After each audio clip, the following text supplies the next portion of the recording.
Signed copy of your pirated Fluent in 3 months. So, Fluent in 3 months. Is it really possible? So, about a couple of weeks ago, I managed to attend this talk that was held by Benny Lewis, which is the face of the brand Fluent in 3 months. It's a huge language learning blog as well as a YouTube channel, and Benny happened to be in Bali at the same time I was. So he held a talk about how to learn a language as a nomad. So of course, as an aspiring polyglot myself, I had to attend the talk. He's actually one of the bigger thought leaders in the language learning niche. And to be very honest with you, I've actually used some of his resources from his blog and his YouTube channel for research for my own YouTube channel. So some of the things that I talk about kind of drew some inspiration from his YouTube channel, from his videos, from his blog. So it was really cool that I managed to catch his talk in Bali and we got to hang out a little bit and eventually made a video together, which is the video for today. So I'm here with Benny right now. And Benny, can you please introduce yourself to my audience who may not be familiar with you? So I am from Ireland and I studied electronic engineering, not languages. And when I graduated at the age of 21, I could only speak English. And then I moved to Spain and I lived in Spain for 6 months and I still could not speak Spanish because I just spent time with English speakers. So for a long time I thought I'm an engineer, so I don't have a language learning brain, I have a technical brain, and I can never learn languages. But I realized that's not true. There are many people from many walks of life who learn languages. So I really started trying and I quickly learned anybody can learn a language. So I dedicated the last 20 years of my life to learning languages, and now I speak many languages, and from that I have a blog with 2 million visitors a month, and like yourself I have a YouTube channel. I've published some books and we have a couple of my books here in front of us. Yeah, you can see that. Language Hacking German or Fluent in 3 months. Yeah. And my passion is to try to inspire people to learn new languages. So he's basically living my dream life right now. I think I'm like, you're living my dream life and I'm just like 10 steps before you, you know? So that's really cool. But I think like it's really nice that you actually started off with that kind of block in your mind, you know? It's like, just because I studied engineering, I'm bad at languages, you know? And I feel like this is kind of like an excuse that a lot of people are using to discourage themselves to even try, you know? So, and what are you doing in Bali, actually? So, because the title of my blog and my main book is Fluent in 3 months, what this means is when I decide I want to learn a new language, I give myself 3 months to do it. So I've decided that I want to explore South Korea. I want to see what the country's like, make friends there, dance to K-pop songs, all that fun stuff. So because of that, I need to learn Korean. So I gave myself 3 months, and I genuinely believe you don't need to go to a country to learn the language. You really don't. You can learn the language before you go. So with that in mind, I just needed to be somewhere I can be comfortable with lovely people, and Bali is an obvious choice for that. So I came here and it's my full-time job to just learn Korean for 3 months, and then when my 3 months run out, I fly to Seoul. Wow. So I like what you say, but you don't need to be in that country to learn, you know, like, because right now you're actually learning Korean in Indonesia, which probably for some people it's like, that doesn't make any sense. You know, you learn Korean, you go to Korea. So basically you want to go to Korea to reap the benefits of your hard work. Yeah, because you know, you only have a certain amount of time in the country. Like as a European, I have a 3-month tourist visa. Right. Yeah. So I don't want to spend those 3 months studying. That's true. I might as well do that somewhere else. So I'm studying right now. All the things that help you with a language are, you know, you have to study, you have to get spoken practice with a native speaker, but you can do that online. So I have online teachers. You have to listen to content and maybe watch videos. You can do that online. Right. So you don't need to go to the country for the learning stage, but you can go to the country to begin your practice, to experience the culture, and that's what I'm going to make it about. Wow, I'm actually starting to think about the time that I went to France last year to learn French. And I thought like I could have learned French when I was in the Netherlands and just have fun in France and really experience, like hang out with French people. When I first went to Spain, I had this idea in my mind that I'm going to get off the plane, inhale Spanish air and exhale Espanol. Don't we all wish that? We all wish that, but unfortunately, when you're in a different country, if you don't speak the language, there are so many things you have to deal with. You have to make new friends. You have to get into new routines. All the food is very different to what you're used to. So many things are working against you from a cultural clash perspective. That then if you add on top of that, you have to learn the language. It's just too much. Right, it's a friction to actually to the language learning process. In a way, going to the country is actually a bad idea because there's just too many things to worry about. And it's why so many of us just get stressed out and we try to see, are there people from my country that I can meet and be friends with? And then you just speak, in my case, English. That is so true. That is so true. Well, I love how it's kind of like this is it's a counter, how do I say?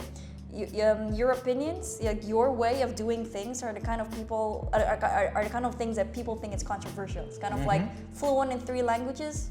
It's impossible. Or like learning languages not in the country where the language is spoken. It's kind of like it goes against the traditional beliefs on how things are done. Yeah. So I have actually another question for you, but I forgot. So what does it really take to be fluent in 3 months? Well, not everybody needs to have a goal like fluent in 3 months. For me, it's realistic because I can work before my project and put aside time.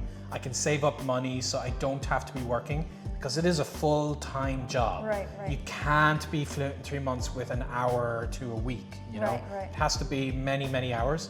So I understand fluent to mean socially equivalent. So I hope that when I go to Korea, I can go to the bar and hang out with people and make friends and talk like I would in English. Doesn't mean I need to have a perfect level of mastery, so I wouldn't be able to work as an engineer in Korean or have very difficult philosophical conversations. But to be a friend to people, that is the beginning of fluency. So you can do something along those lines if it's a full-time commitment.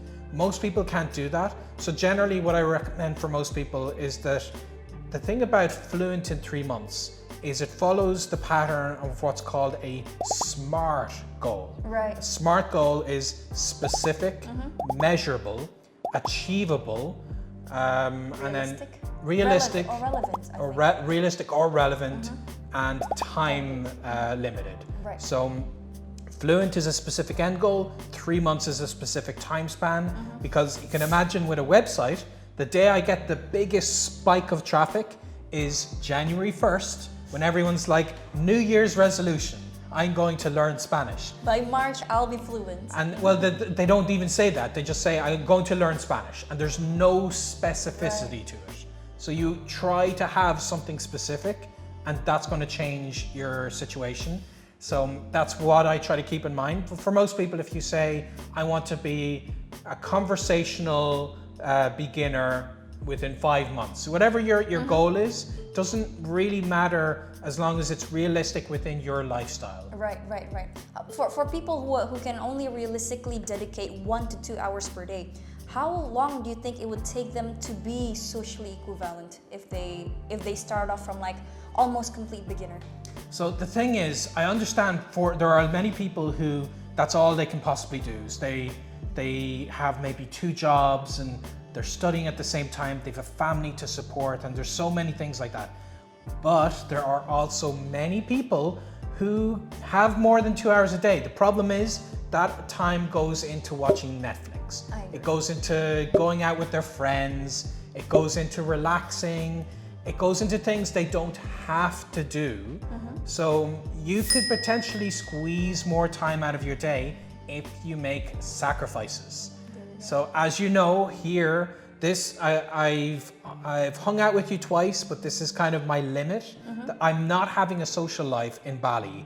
I am doing 60 hours a week of studies. I wake up and it's Korean. I go to sleep thinking about Korean. My full day is nothing but Korean.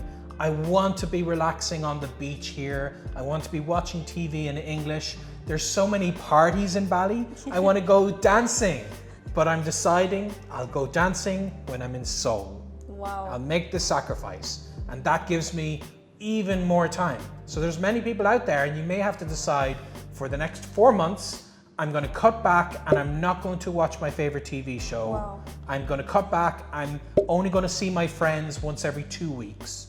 And that's a big sacrifice, but it suddenly gives you all this extra time. Or I'm going to wake up early every morning, and before work I have 1 extra hour that I'm going to study the language in. So that means you suddenly have more time. Right. Because I understand there's the extreme cases of, you know, if you're a single mother and working 2 jobs, I get it, you can't do these things. But many people are not that bad off, they can find time. And then if you have maybe that 3 or 4 hours, then it becomes more realistic to reach this social equivalency stage. If it's the first language you've ever tried, maybe in 6 months to a year you might be able to do that. I do agree. I think 6 months to a year, a lot of people underestimate how much you can achieve with that. You know, 6 months is actually, you would be surprised how much you can achieve within just 6 months. And you know, one thing that I love, I'm trying to get my students to understand you have to make this sacrifice. You have to prioritize it, and by priority meaning that you make time for it. So all of these things that used to be your priority, let's say people in Indonesia, they would have family, career, and then other things. Then you want to put language learning, like English learning in my case, on the 3rd priority, let's say, you know. But people just don't have the willingness to do that yet, you know. It's like that. The willing to sacrifice is just so little, and I really don't know what else to do to convince my students to sacrifice. Because well, some ways you can make sacrifices that are a little bit easier are if you try to find ways to have fun in the language. Right. So with Korean, a lot of it is studying, but some of it is, as you saw in one of my books here, is K-pop. So that's a much more fun way to learn the language, is to listen to the music. Right. And you know, I said to avoid Netflix, but you can make an exception if it's to help you with the language. Right. So I'm going to watch some TV shows in Korean with subtitles in Korean, not in English, because if it's in English, I might ignore the Korean. Right. And then when I get to Korea, I'm going to have friends in the language. And you know, if you try to see what ways do you relax. So another thing I did is I made brand new accounts in my social media accounts. So I have a different Instagram and a different TikTok account, and I train the algorithm to only show me videos in Korean. Wow. So if you want to relax, you know, I like using TikTok and relaxing that way, but I decide I'm going to relax in Korean. So in your Korean TikTok account, let's say, you know. Wow. Actually, one thing that I don't agree with you is the Netflix, because I use Netflix religiously for my French, for my Spanish, for every language I learn. So I use VPN, because with the VPN it changes the country Netflix a little bit, and it has helped me so much. Because there's this app called Language Reactor that allows me to do double subtitles. Yeah. I think it's like controversial, you know. A lot of people say double subtitles are too distracting, but to me it helped a lot, you know. No, I would definitely do that, especially if, see, the thing is, I made this mistake once. I was sitting the German C2 exams, this is the German mastery exam, and I thought to pass the listening section, I just need to hear a lot of German. So I had the radio on all day long. I would turn on the TV and be kind of half watching some German show, and then I did very well in many parts of the German exam, but I failed the listening comprehension. And what I realized is just having the language there isn't good enough. You need to be actively listening to it.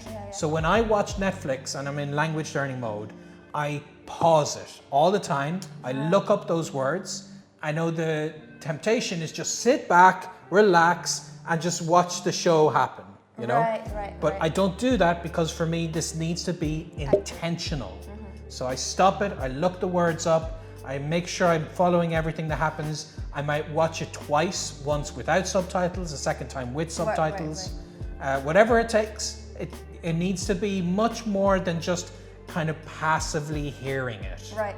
And I feel like hearing, let's say, German or any other language that you're learning in the background gives you a false sense of progress. Yeah. You know, like, oh, I'm getting a lot of German in my head, so I must be progressing. Like my brain is doing all the hard work right now in the background. I know this is very controversial, but I feel like the exact same thing happens with language learning apps like Duolingo or Drops. I've tested those out and I feel like they're a lot more similar to playing a video game. Right, I agree. You know, it's not like me, I like Super Mario, but it's not really a good use of my time, but it's okay. If I decide I'm gonna relax with Super Mario, I get that dopamine. Right. And a lot of these apps give you the dopamine. You type in the app and then it gives you a trophy and sounds and all these animations. And that's really the main purpose of the app. It's not actually helping you with the language. Right. Because unfortunately, you need to have a certain level of discomfort. Right, I totally agree So with I you. accept that each day I have to be frustrated. That's what a lot of people don't seem to get. I feel like sometimes my students would come to me every week and asking for a magic pill. You know? If someone comes to you and says, oh my God, learning English is so hard, how can I make it easy? No, that's not the way you want to think about this. An easy way to learn the language is a bad way to learn the language. I totally If you're struggling, that means you're forcing your brain to adapt to this new language and you're doing the right thing. If you're making mistakes, that's a good thing. I actually, my goal is I try to make at least 200 mistakes a day. Wow. Because then I know I'm doing something significant in the language. Wow.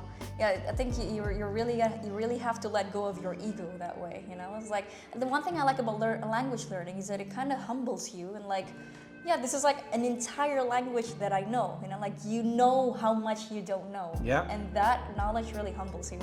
So yeah, that's really cool. So actually, this is why one of the ideas that I love about Benny's approach is that that approach of sacrifice. You know, so when I saw, when did I watch your talk? Actually, it was about 2 weeks ago. Yep. Yeah, 2 weeks ago, I was so surprised that I saw you at B-Work. And I was like, hey, Benny Lewis, that's a Fluent in 3 months guy. It's kind of like I've read your blogs and I even used your blog to research for some of my content. You know? So I thought it was really cool. I think I made one video one time about like, is it really possible to be fluent in 3 months? There's so many videos made of kind of like going against your idea. Yeah. But for you, you make it possible. It's so good. I like that idea of like having the deadline, and because that way, I think having a deadline really gets you to finish that goal. You know? And I think that's really what I'm trying to get my students, my subscribers to understand. But it's just very hard. You know? So what is really motivating you to do it? Just going to Seoul in 3 months isn't big enough goal? Well, my passion is travel. And that's the thing is I don't really necessarily love language learning. That's not what I am truly passionate about. I want to make friends. I want to experience other cultures. I want to live other lives that I can't live as an English speaker. Right. And the way I do that is through the language. Right. So the language is a key that opens a door to a culture. So it's a means to an end. It's a means to an end. And because of that, I don't put the language on a pedestal. Right. I don't decide I need to be perfect in this language. I need to not make any mistakes, because that is, ironically, I've met people who are passionate and love the language, but they're too shy to speak because of all the mistakes they'll make. I don't care. I just want to make progress. So I will speak. I have videos, lots of videos of me speaking very poorly in the languages as I'm progressing. Right. And that's just necessary. Right. So I think for some people, they need to let go of perfectionism and understand that in the real world, people are going to be patient. If you make mistakes or if you have an accent, it's okay. People will stop and listen and hear what you have to say and try to understand you. Right. And that's what I'm always thinking is I don't need to be perfect by the end of these 3 months. I just need to have pretty good Korean. And ultimately, day to day, I know I suck. I know my Korean is bad, but the goal is suck a little less every day. I like that.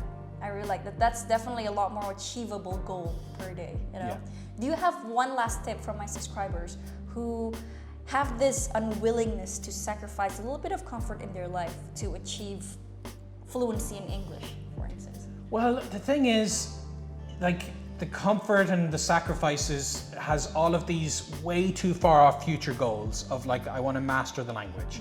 But I can tell you some of the best experiences I've had in my travels have actually been in those beginner stages. Okay. So don't try to think too much about, you know, there's no point in me putting the work in now because it'll be years before I'm fluent. Right. I have so many stories of amazing things that have happened to me in the beginning stages of learning a language. Like when I studied Mandarin, I didn't get to the fluent level. I got to a lower conversational level, and I was on a train in China. Wow. And I put my camera there and recorded, and I have the moment that I was given my Chinese name. I have it on camera. What's your Chinese name? Benling. Benlin. And it's crazy because you would expect this exchange would happen only when you're very good in the language. But I showed her, I'm struggling, I don't know, and she's like, I'll give you this name, and it means talent. Nice. And I want you to think about that as you move forward. And it sounds a little bit like Benny. Yeah. So many wonderful things have happened to me as a beginner. So don't try to think you are useless until you've mastered the language. Right. There are ways you can begin new life experiences even in these initial stages. Right. There are many doors you can open.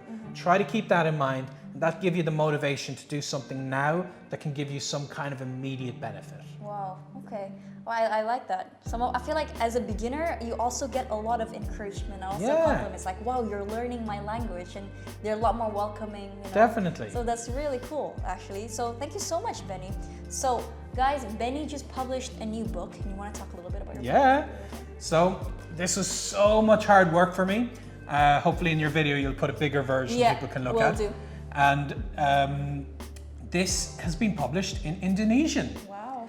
So I worked very, very hard to make the right balance of a language course that tries to take language hacking into account, where you have shortcuts and tricks to get speaking quicker.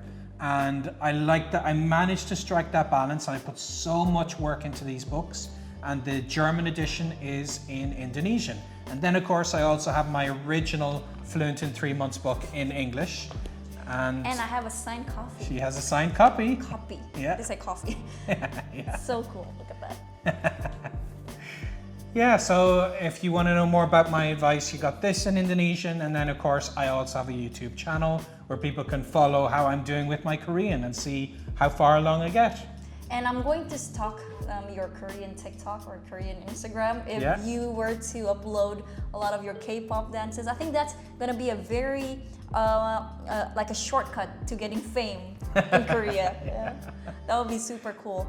Well, thank you so much, Benny, for your time. It's been lovely chatting and also hanging out with you. And enjoy the rest of your time in Bali. Thank you very much. So, Thank you, everybody, and happy language learning. Happy language learning. Bye.